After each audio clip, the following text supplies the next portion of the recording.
Thanks for staying with us on TVWest. You're watching News Radar. I'm Victoria Ogudende. Here's what on the radar this hour. Osun Police summoned APC Senator over a viral video seen as inciting violence ahead of Saturday's governorship poll. Leaders of 8 communities in Ogbomoso South, Oyo State, demand herdsmen vacate the area over security fears and farm destruction after recent kidnappings. President Bola Tinubu signs a new incentive framework to attract up to $50 billion in deep water oil and gas investments, starting with a $10 billion Bonga South-West project. In business, Air Peace apologized to passengers after labor unions blocked departure terminals in Lagos and Abuja, delaying flights in a protest over unpaid charges and the union rights. And in sports, Cristiano Ronaldo marries Georgina Rodriguez in a civil ceremony in Portugal, with the couple sharing wedding rings photos on Instagram. We'll bring you the details shortly.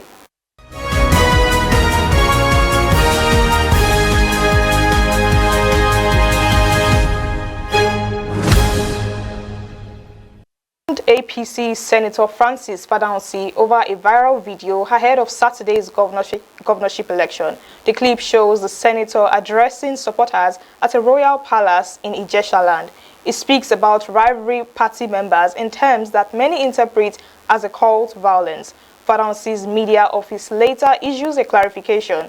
It says the remark was purely political and metaphorical, and that the elections must be decided by ballot, not force.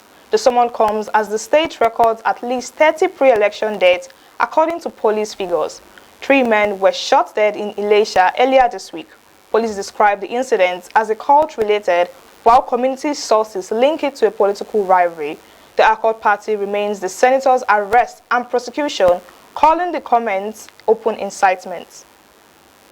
Afrobeat star Davido has written to United States President Donald Trump over the forthcoming Osun State governorship election. He raises concern about the possibility of violence, intimidation, and disruption of the process. Davido's uncle, Governor Ademola Adeleke, is seeking re-election on August 15. In the message, the singer urges the U.S. president and the international community to pay close attention. He calls for protection of voters and respect for every vote. Davido stresses the need for peace, transparency, and a free and fair election. He had earlier said he would contact Trump directly or even approach the White House if dissatisfied with the conduct of the poll. Meanwhile, the Nigerian police force has barred Amotekun, vigilante groups, and other non-state security outfits from any role in Saturday's Osun State governorship election. Force Public Relations Officer Ani Iniedu issues the directive on behalf of Inspector General Olatunji Disu. The police says these groups cannot escort electoral materials, guard polling units, mount checkpoints, or carry arms during the exercise.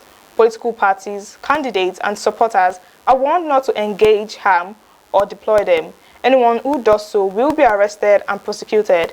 The force stressed that only constitutionally recognized agencies will handle election security across the 30 local government areas. It warns that violence, intimidation, ballot snatching, vote buying, and thuggery will attract the full weight of the law. Away from Osun State, leaders and residents of 8 communities in Ogbomoso South local government area of Oyo State have issued a 48-hour ultimatum to a group of herdsmen. They demand that the herders vacate the area over security concerns. The communities include Ibakwan, Are Oluwamodupe, Ayejire, Mercyland Estates, Irewolede, Ono-Igbala, Ifesowopo, and Graceland. The decision follows recent kidnappings in part of the Ogbomoso zone and complaints that the castle destroy farms, damage septic tanks, and create health hazard. Community leaders say the herders are unfamiliar to them, unlike local Fulani residents who already hold identification cards. Baale of Ibakwan, Ashifat Akonji, delivers the ultimatum on behalf of the communities and Ogbomoso Parapo. He advised the herders to comply immediately or face further action with the law. The Ekiti State Universal Basic Education Board has extended its teachers' recruitment qualifying examination from 2 to 3 days. The board says the extra day is needed to handle the large number of eligible applicants. Permanent Secretary Michael Omolayo explains that the high volume of applications made the adjustments necessary. Successful applicants will receive notification of the examination dates and times through their registered email address. The computer-based test will hold at Ekiti State University. Only candidates who receive official invitations will be allowed into the examination halls. Mobile phones and other electronic devices are banned from the premises. Omolayo advised candidates to arrive early and follow all instructions in their notification emails. President Bola Tinubu calls on Nigerians to preserve the unity of the country despite their differences. He says dialogue remains essential to keeping Nigeria together. The president is represented by Deputy Senate President Barrow Jibrin at the International Conference on Security and National Unity in Abuja. The event is organized by an Islamic group in collaboration with the Muslim World League. Tinubu says the government is committed to tackling security challenges and promoting peace through international collaboration. APC National Chairman Netawe Yudbata warns political leaders against exploiting religion and ethnicity for advantage. He says Nigeria's diversity should be a source of strength, not division. Yitwada draws from his experience as a displaced person during the Bauchi crisis, noting that violence affects everyone regardless of faith. The unwavering commitment of the federal government towards ensuring the realization of sustainable security in our country and indeed the entire world. Because this government is working very hard to ensure security in our nation and also collaborate with other countries in the world to ensure global peace. It's always working within the community of nations, collaborating every day to ensure that security remains not only in their country, but in the entire globe. Against this background, the conference is expected to deliberate on emerging trends that pose threats against our national as well as regional security systems and chart the way forward as a contribution to consolidate the government's efforts of addressing our national security challenges. President Bola Tinubu has signed the deep offshore oil and gas project incentives order for 2026. The order aims to attract fresh investment into Nigeria's deep water oil and gas sector.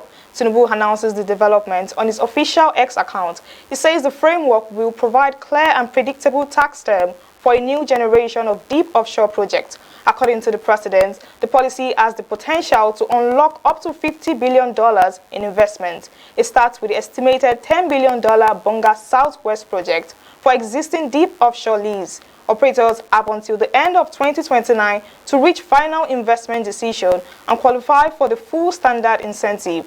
The move is the latest in the series of policy directives from the administration targeting the oil and gas industry. You're watching News Radar on TV West. We'll take a short break now and return with more news. Stay with us.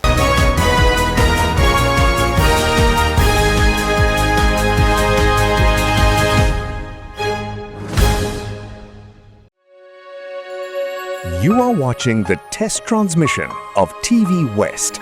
Don't forget to follow and subscribe to our social media handle at TVWestNG across all social networks.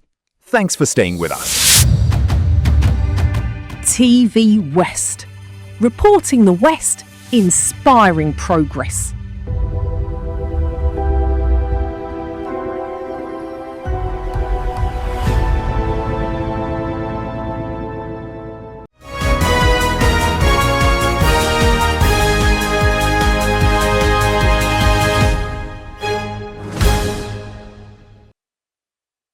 Welcome back to News Radar on TV West. Now to the rest of the news.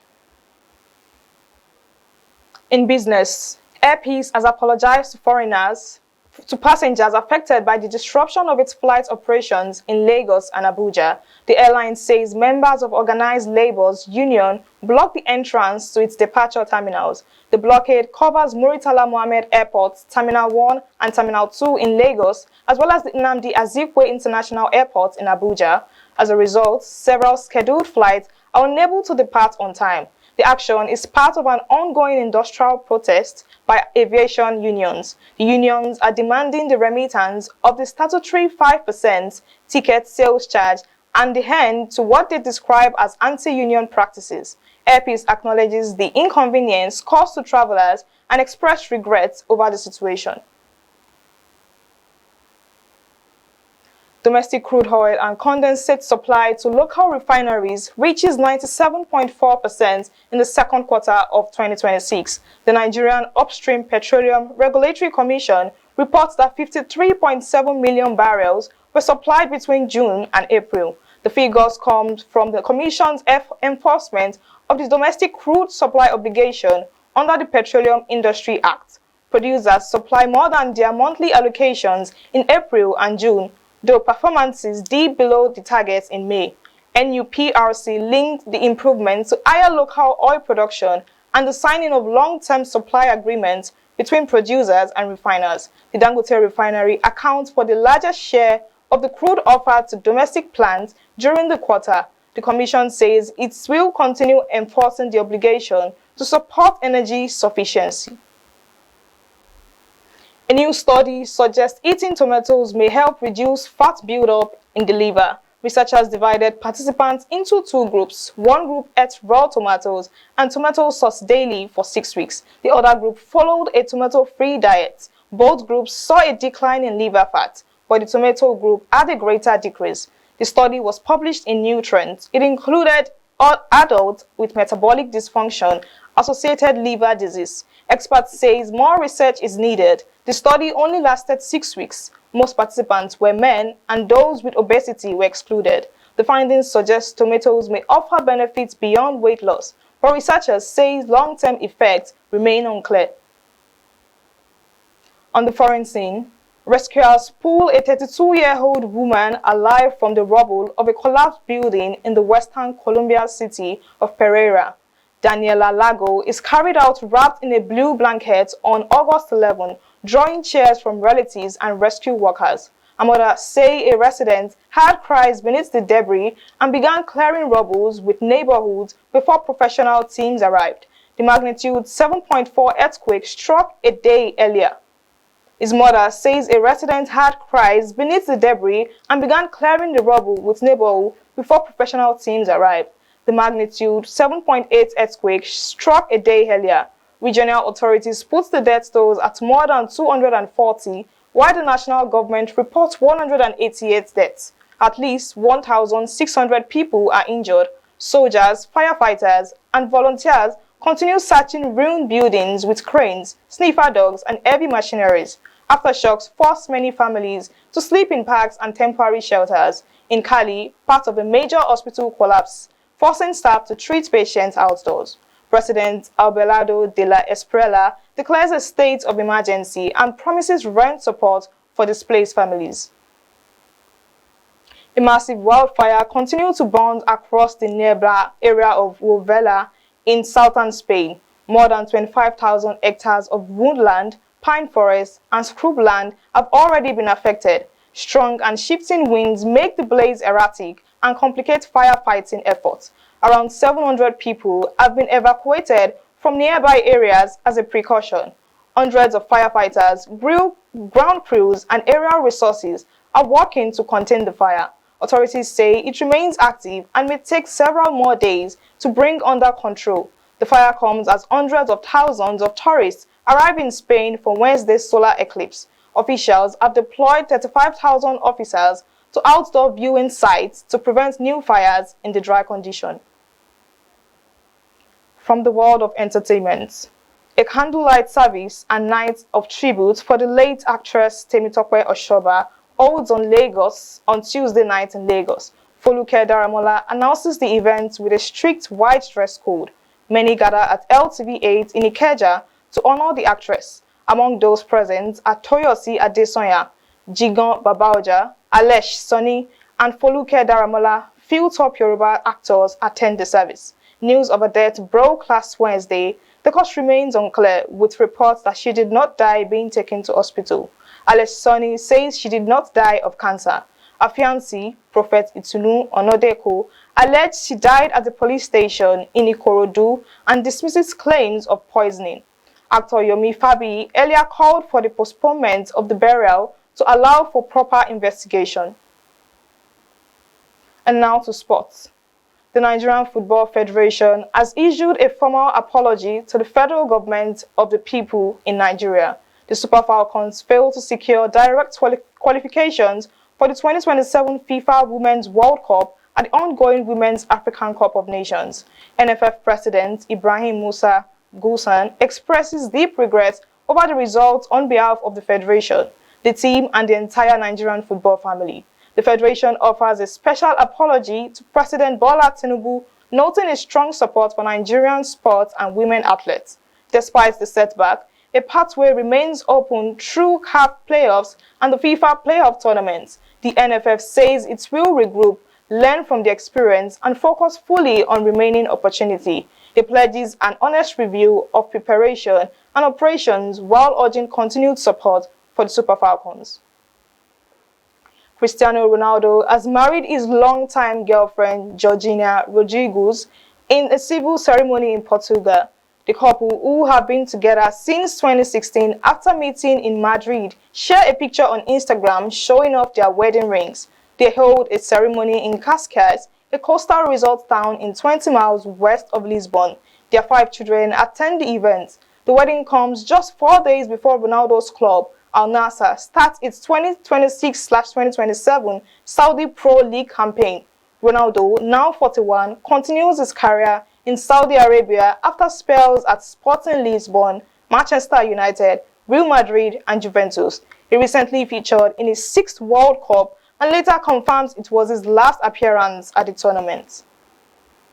Chelsea have completed the signing of Spanish defender Pep Chavarria from La Liga club Rayo Vallecano. The 28-year-old has agreed a 5-year contract with the Premier League side.